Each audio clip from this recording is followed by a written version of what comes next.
Hey guys, welcome back. So today I'm going to literally be doing some colored pencil art. Um it is vampire because I really love vampires, and I really love this image because it was actually just supposed to be something that I did for me time, just like art that I do for me just because I wanted to. But when I started coloring the face at the beginning, I got really scared that I was going to mess it up and it was going to be a bit muddy, but it actually turned out to be really pretty. And I kind of do regret not recording this part, like me coloring in the face, but I recorded the rest of it, so it kind of didn't really have a lot. Yeah, it wasn't that bad. I love using colored pencil as a medium. The only problem is that it kind of takes a really long time. Whilst where I do things with markers, it takes like less than half the time that I normally color in, but with colored pencils, it normally takes like a really long time. But this one, it actually took less than I would normally take coloring in with colored pencils, especially because it wasn't such a big image and I was just doing this to color it in for myself. But I actually ended up deciding that I'm actually going to turn this into a sticker because I just loved the way it turned out. I loved her expression. I loved the colors that I used. It looks so pretty. I do want to continue my vampire series, but this time I believe that I'm going to make more art and just do like an entire update just with like vampires for my shop. So I'm kind of considering that. I don't know if I'm actually going to go along with that since I still have a couple.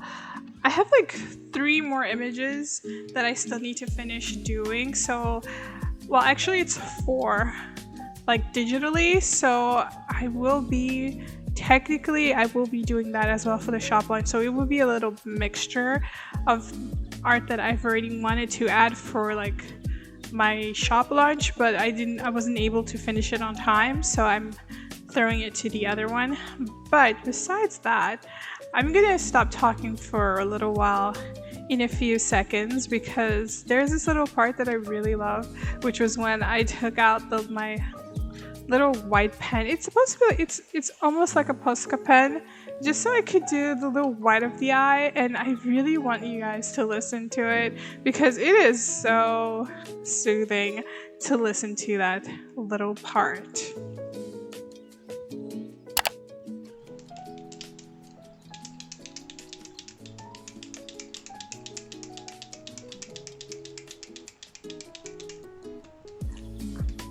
Yes, I really love the shaking of this part. It is so good to listen to because I haven't really done like traditional art in a while, and just sitting down and doing this one was just so comforting, and I just loved it so much. And I bought this pen because I needed a white gel pen and I couldn't find anything, and I looked at it and I was like, okay, this reminds me of Posca. It's good, I'm gonna try it out. And it has been working since I bought it, like in the beginning of the year. It has not dried out, so I'm actually pretty excited. I'm actually pretty happy for that.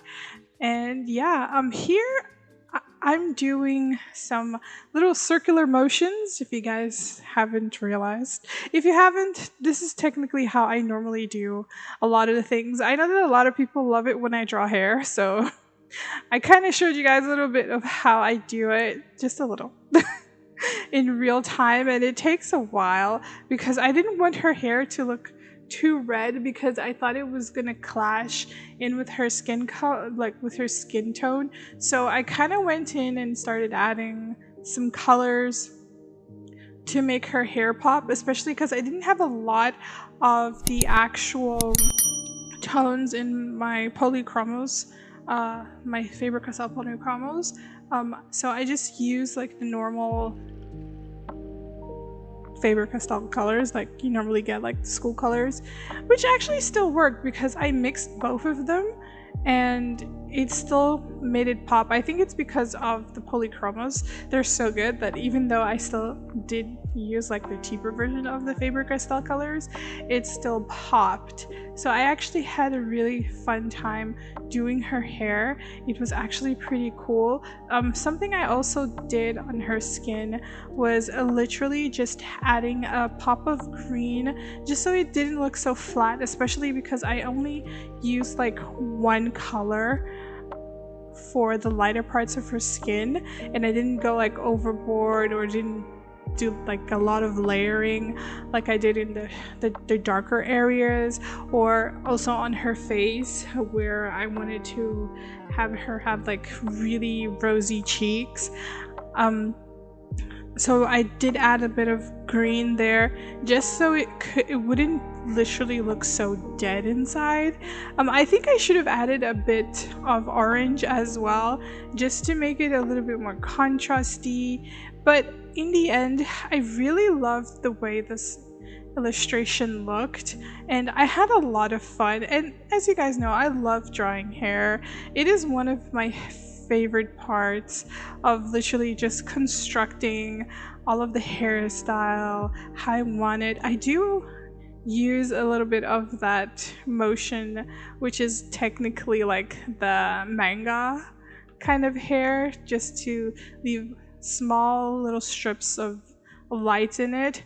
But since the polychromos, they're like wax based, so they do end up spreading a little bit, which I really loved because I did use like a lot of red and maroon, so I did use like darker colors, and then I added salmon on top so it would actually be like the actual color of the hair.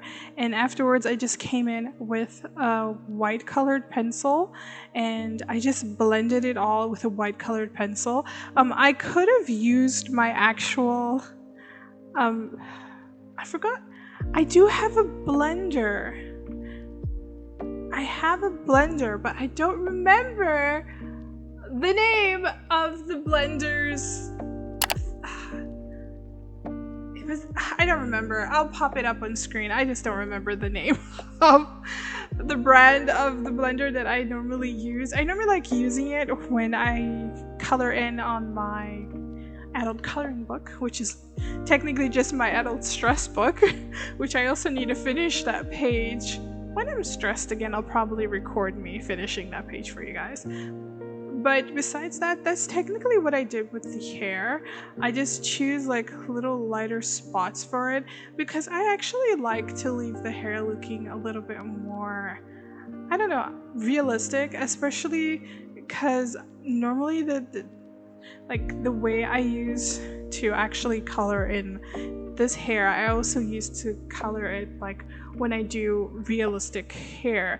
I don't know, I just love the way that it gives like a realistic style to the hair. It just makes it look flowier. Even if I make it darker later on, it will still look very pretty and it would just be so bright and so pretty.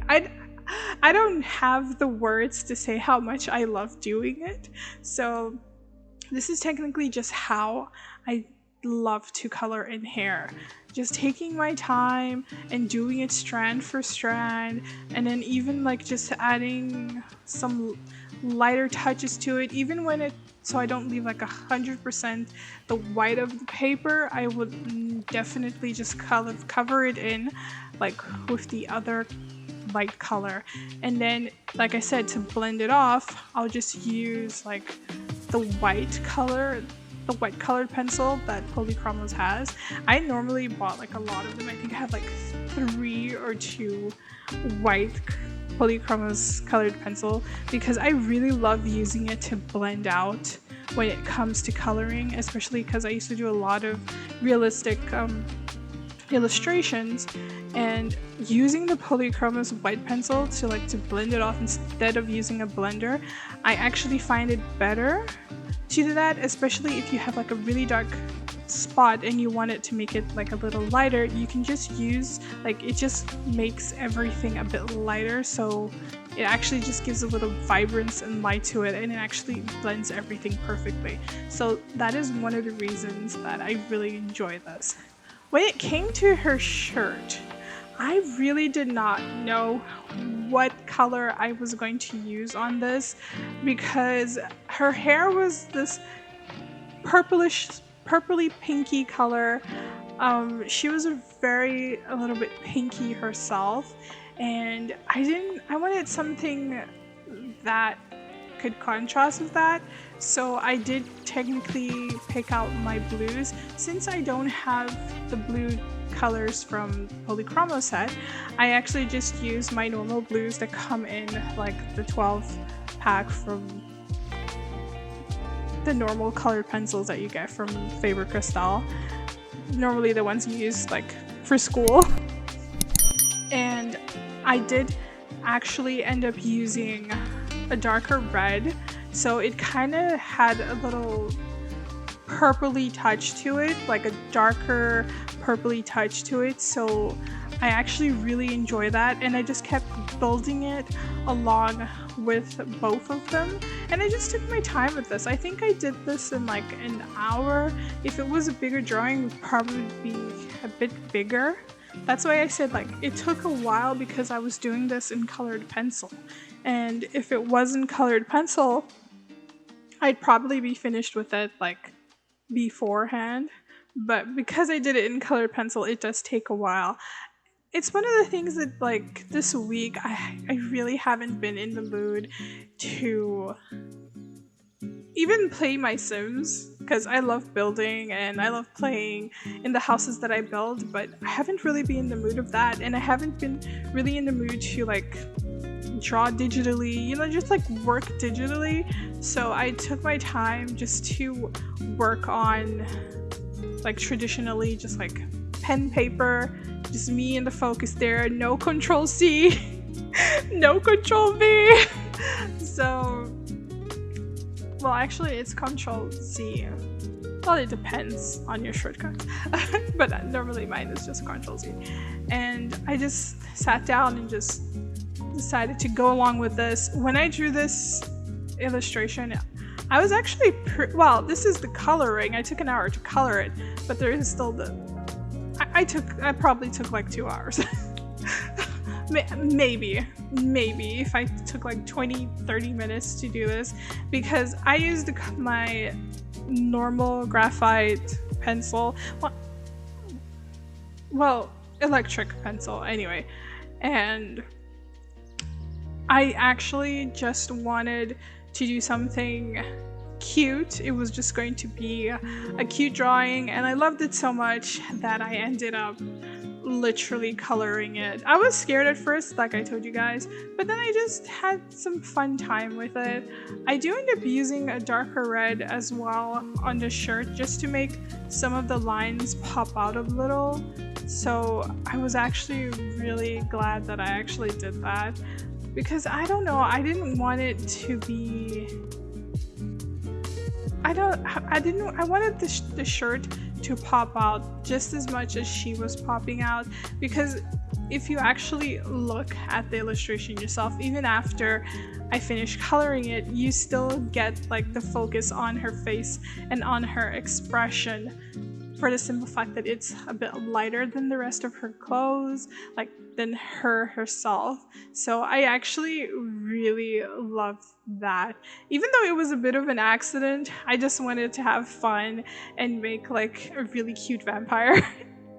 So I really enjoyed that. I really enjoyed using my colored pencils. I did test out like one of the sleeves before I went on to the rest of the illustration, because I wanted to see if I actually wanted that tone or if I wanted to use a more deeper tone of the red, so that it would actually come out and be like a bit darker. Is like, you could, yeah, I actually thought it was gonna be a bit darker, but I actually ended up liking the tone that I used, simply because it looked really good. At first I was actually gonna leave it like with the darker sleeves and like the front part a little less, like just lighter as it was when I did this, but then I thought it would actually contrast too much with where I wanted people to actually like focus on, which was her expression. And I think this is the one expression from this entire illustration that I loved. And I really liked doing bold expressions. I'm not really all my characters have like smiley faces or something like that. I actually like those bold, cheeky expressions. I find it fun for characters to have like those kind of expressions.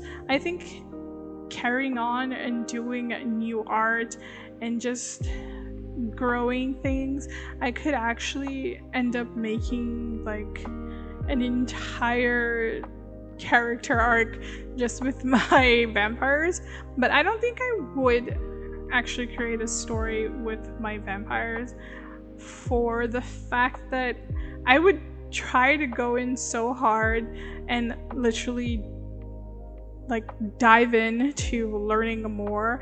I mean, I could literally learn more and understand, because there is like a D&D game that's technically just vampires with its Vampires Masquerade and all of its various things, you know, and I could literally learn a lot from there. And I also play the game, so it would be easier, but I don't know if I would, because I already have a couple of stories that I would definitely turn into like a comic.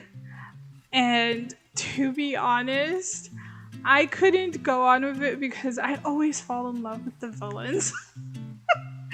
I do have a story that I'm currently building, and I just need to start like sketching out the characters perfectly to see how I want them to look like. And spoiler alert for all of you who are watching this now, one of my characters was actually supposed to be a villain, but I'm not going to say which one it is. And I actually ended up changing it because when I sat down to write down their backstory and see the relationship that they would have with the other characters, I actually stopped myself and I was like, I can't have this person be like the villain. I can't. This person cannot be the antagonist. And they just can't. Like, they're just too something that I would like fall in love with just for their style and their way. So I ended up changing a whole bunch of things, which actually makes a lot of sense. And I actually ended up, oh shoot, I broke the thing from my damn, yeah, you guys have just heard up close and personal what it's like to have anxiety and record videos at the same time. But moving on. Yeah, so I just really wanted to make this character like really fun. Well, they're not actually that fun, but I just love their everything. I can't give out spoilers, I'm sorry. Just have to wait until I finally get a chance to like figure out how I want everyone to look, and because the story, I already have it, so yeah. I'm going to be ending this video, so I hope you guys enjoyed this. I hope you guys enjoyed seeing me color in traditionally this week. I do have another traditional video coming up next week as well, and I'm literally trying to make myself stream, picking up the courage to go stream again, so I will eventually do it, and it'll probably be a Sims build. So I'll see you guys next week. Thank you guys so much. Love you. Bye.